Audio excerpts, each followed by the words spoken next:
but I'll be back to that in a minute. First, I want to give you a little bit of advice. It took me years to learn and can't be said enough times. The key to success is not perfection, but persistence.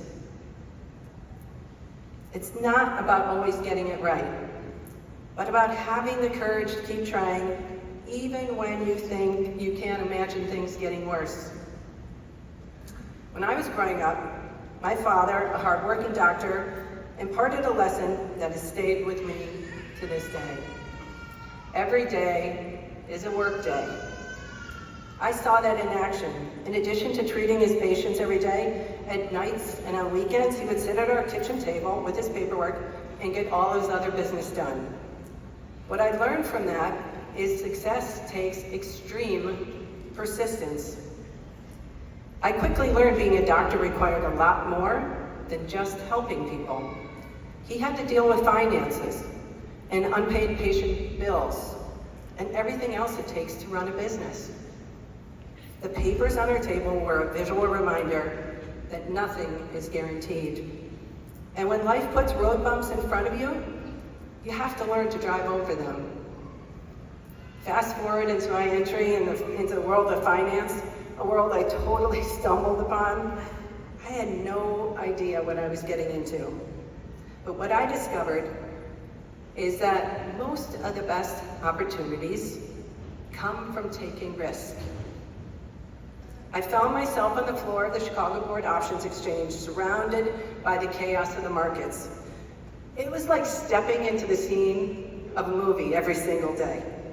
Amidst the frenzy, I discovered the beauty of those financial markets, where every transaction tells a story, where human emotions drive the numbers on the screen.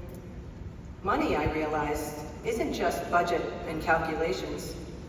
It's about the people behind the numbers, the stories woven into every trade. And as I spent more time on the floor, I realized that trading had a lot to teach me about making decisions in the face of uncertainty, a skill that's valuable in any career. I learned that you'll never, ever have perfect information. So you have to get comfortable taking calculated risks. In options trading, we actually expect a failure rate of more than 25%. But we use those losses as learning opportunities. We fail frequently, but in small ways, so that we can make smarter, bolder moves when it matters most. So, over time, I saw that those small, frequent failures were actually my stepping stones to bigger successes. Now, I know that many of you are probably feeling a lot of pressure to land the perfect job right out of school, to make a flawless transition, to have all the answers. But frankly, it's okay. It's okay if your journey's a little messy. It's okay if your first job isn't your dream job, or if your first project doesn't go according to plan. What matters is that you keep learning, keep growing, keep putting in your reps. Yes, reps. We all know what reps are in the gym. It's the same for reps at work.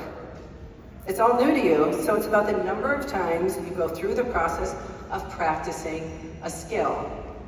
That's how you will build new muscles for the workplace.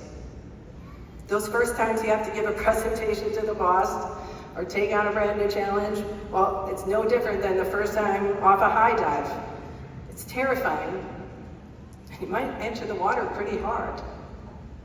But the second time, and the third, and the 10th, and the 30th, it won't be as scary, and it will get easier.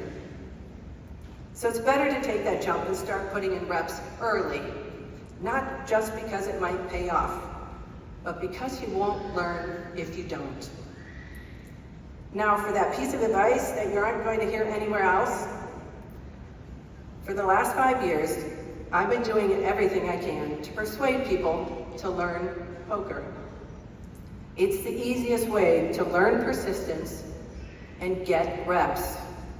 It's why I created Poker Power, where while we teach everyone, our mission is truly to teach 1 million women and girls how to play. In poker, you're dealt a hand of cards. Some are good, some are not so good. But it's not the cards that we're dealt that define us. It's how we play them. We must learn to adapt, to make the most of every situation, even when the odds are against us.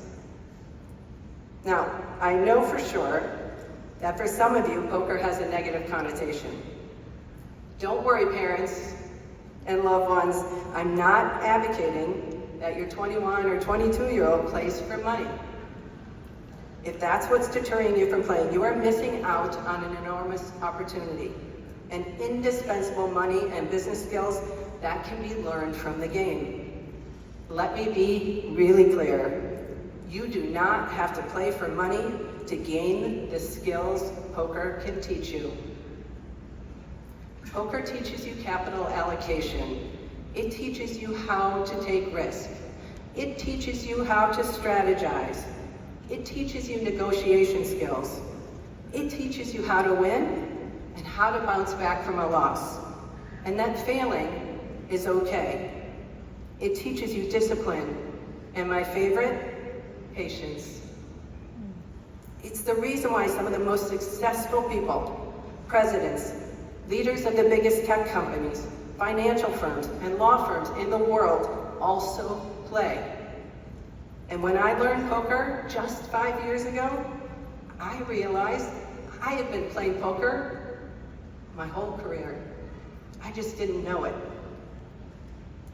So as you set out on your next chapter, I encourage you to redefine what success looks like. Instead of striving for perfection, strive for persistence. Embrace the failures and setbacks as opportunities to learn and grow. And most of all, keep putting in your reps. Keep taking on new challenges. Keep stretching beyond your comfort zone. Keep trying new approaches. Don't be afraid to fall and fail in all those small ways. That's how you gain the skills, experience, and resilience to succeed in much bigger ways. Class of 2024, I'm so honored to be here today and so excited to see where your journeys will take you. Thank you so much.